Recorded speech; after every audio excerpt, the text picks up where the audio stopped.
Assalamualaikum warahmatullahi wabarakatuh. Kami dari kelompok 3, saya di sini akan menjelaskan anggota kelompok 3, yaitu 1.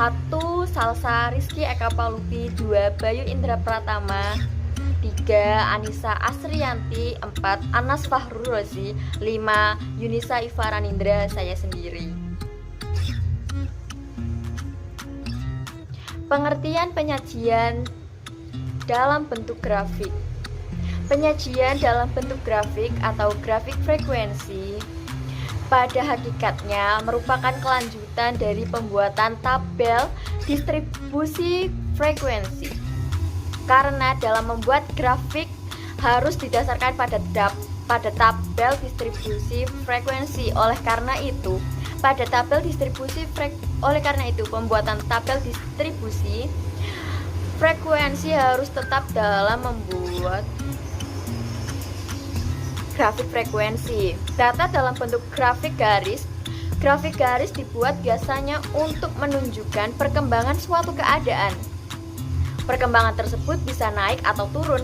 Hal ini akan nampak secara visual melalui garis dalam grafik. Dalam data atau dalam grafik terdapat garis vertikal yang menunjukkan jumlah frekuensi dan garis yang mendatar atau horizontal menunjukkan variabel tertentu. Hal yang perlu diperhatikan dalam membuat grafik garis adalah ketepatan membuat skala pada garis vertikal yang mencerminkan keadaan jumlah atau frekuensi hasil sebuah observasi. Ada 6 poin cara menyajikan data dalam bentuk grafik. 1 adalah menyajikan data dalam bentuk tabel terlebih dahulu agar lebih mudah dalam pengisian data. Yang kedua, membuat garis mendatar atau horizontal. Yang ketiga, membuat garis tegak lurus dengan garis mendatar.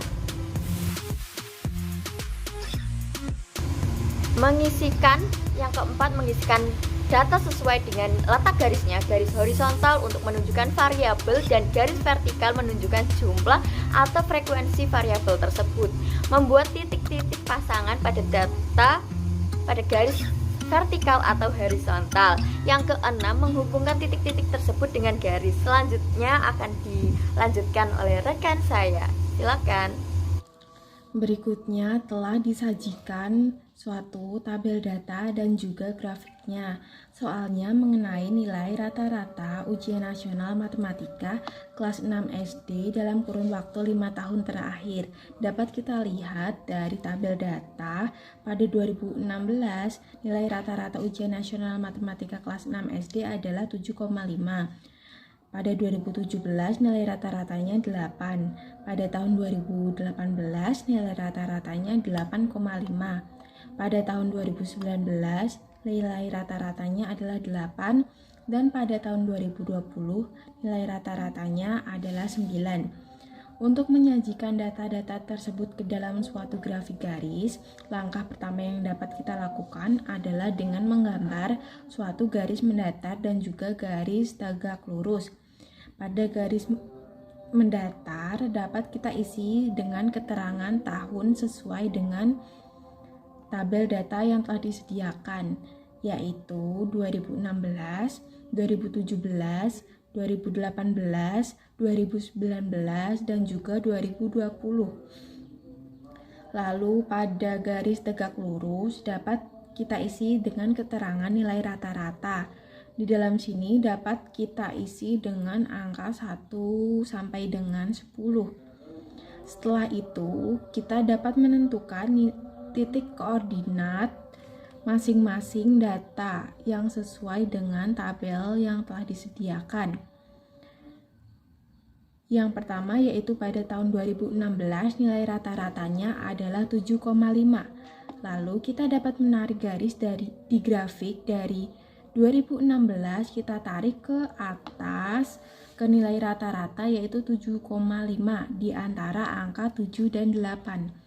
Lalu pada 2017 nilai rata-ratanya yaitu 8. Kita dapat menarik garis dari 2017, kita tarik ke nilai rata-rata yaitu 8. Lalu kita beri titik. Lalu pada tahun 2018 nilai rata-ratanya yaitu 8,5. Kita dapat menarik dari 2018 menuju ke nilai rata-rata yaitu 8,5. Lalu kita beri titik. Lalu pada 2019 nilai rata-ratanya adalah 8. Kita dapat menarik garis dari 2019 menuju ke nilai rata-rata yaitu 8.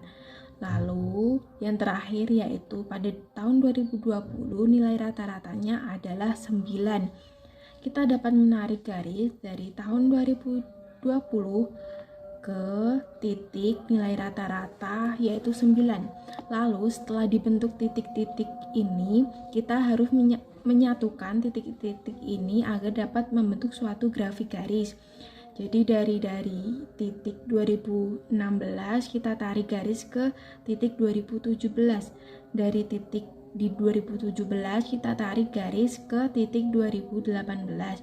Dari titik di 2018 kita tarik garis ke 2019, dan dari titik 2019 kita tarik garis ke titik 2020. Maka setelah dibentuk garis-garis tersebut akan terbentuklah suatu grafik garis nilai rata-rata ujian nasional matematika kelas 6 SD dalam kurun waktu 5 tahun terakhir. Demikian pemaparan dari kelompok kami. Apabila ada kesalahan kami mohon maaf. Wassalamualaikum warahmatullahi wabarakatuh.